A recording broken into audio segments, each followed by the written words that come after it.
Assalamualaikum warahmatullahi wabarakatuh. Perkenalkan, kami dari kelompok 4 pada mata kuliah aspek hukum dalam bisnis akan membahas mengenai hukum dalam kasus pinjaman online yang ilegal.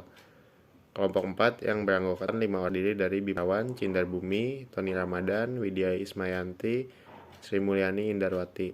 Pengaduan pinjaman online ilegal ke Otoritas Jasa Keuangan OJK sudah mencapai 19.711 kasus praktik pinjaman online yang meresahkan masyarakat. Sudah saatnya diseret ke pengadilan berdasarkan hukum pidana yang berlaku. Ada banyak pelanggaran hukum yang dilakukan oleh pemilik pinjaman online kepada nasabahnya, seperti pencairan tanpa persetujuan pemohon, ancaman penyebaran data pribadi, teror dan intimidasi, penagihan dengan kata kasar, dan pelecehan seksual. Untuk yang kedua, lantas apa ada aturan terkait lainnya tentang pinjaman online?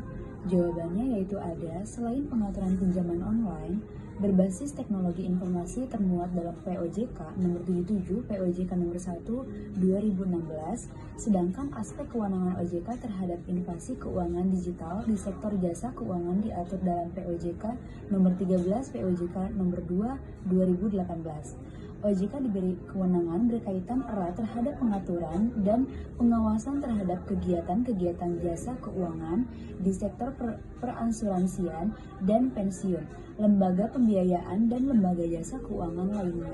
Secara spesifik, OJK berwenang melakukan pengawasan penyelenggaraan pinjol yang terdaftar. Pengawasan OJK berkenan dengan kewajiban bagi penyelenggara untuk menyampaikan laporan berkala secara elektronik kepada OJK, baik laporan bulanan maupun laporan tahunan, termasuk di dalamnya memuat laporan atas pengaduan pengguna disertai tindakan lanjut penyelesaian pengaduan.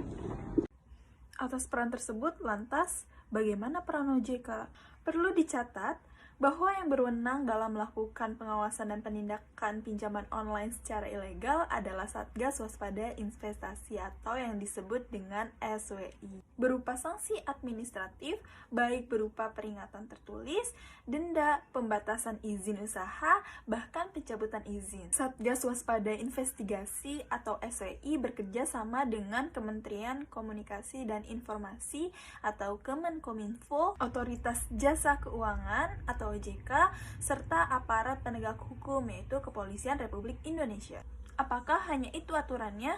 Rasanya seperti masih kurang terlindungi dan masih banyak orang-orang yang menjadi korban pinjaman online secara ilegal.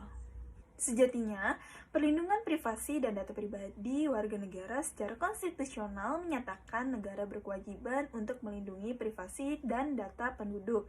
Sebagaimana pada pasal 28G ayat 1 Undang-Undang Dasar Negara Republik Indonesia tahun 1945 berbunyi, setiap orang berhak atas perlindungan diri pribadi, keluarga, kehormatan, martabat, dan harta benda yang dibawa kekuasaannya, serta berhak atas rasa aman dan perlu perlindungan dari ancaman, ketakutan untuk berbuat atau tidak berbuat sesuatu yang merupakan hak asasi. Assalamualaikum warahmatullahi wabarakatuh. Untuk di level undang-undang sendiri, kita punya Undang-Undang Informasi Transaksi Elektronik, belum mengandung peraturan khusus tentang perlindungan data pribadi. Meskipun dalam ketentuan terdapat pasal 26 ayat 1 dan penjelasan UU 19 tahun 2016 yang berbunyi, kecuali ditentukan lain oleh peraturan perundang-undangan untuk informasi apapun melalui media elektronik yang berkaitan dengan data seorang harus dilakukan dengan persetujuan yang bersangkutan. Dalam pemanfaatan teknologi informasi, perlindungan data pribadi merupakan salah satu bagian dari hak pribadi, privasi rights, yang merupakan hak asasi manusia atau HAM yang seharusnya dijamin. Kemudian kita punya pasal 1 angka 29 Peraturan Pemerintah Nomor 71 Tahun 2019 tentang penyelenggaraan sistem dan transaksi elektronik, yang mana menjelaskan definisi data pribadi adalah setiap data tentang seseorang, baik yang teridentifikasi dan atau dapat diidentifikasi secara tersendiri atau dikombinasikan dengan informasi lain, baik secara langsung maupun tidak langsung, melalui sistem elektronik dan atau non elektronik. dan pasal 1 angka 1 Peraturan Menteri Komunikasi dan Informasi nomor 20 tahun 2016 tentang perlindungan data pribadi dalam sistem elektronik. Data pribadi adalah data perseorangan tertentu yang disimpan, dirawat, dan dijaga kebenarannya serta dilindungi kerahasiaannya. Dikarenakan melindungi kerahasiaannya, maka siapapun tidak boleh dengan sengaja atau tidak sengaja memanfaatkan data pribadi seseorang tanpa seizin pemilik.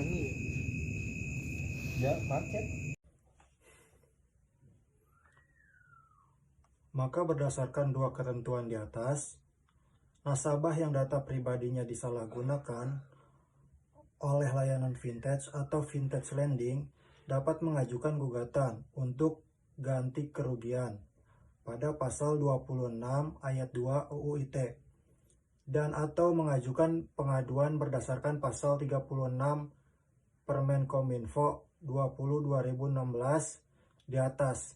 Jadi tidak melalui jalur pidana karena belum tentu uang kembali. Strategi pemberantasan pinjaman online ilegal bisa melalui dua cara, yaitu pencegahan dan penindakan.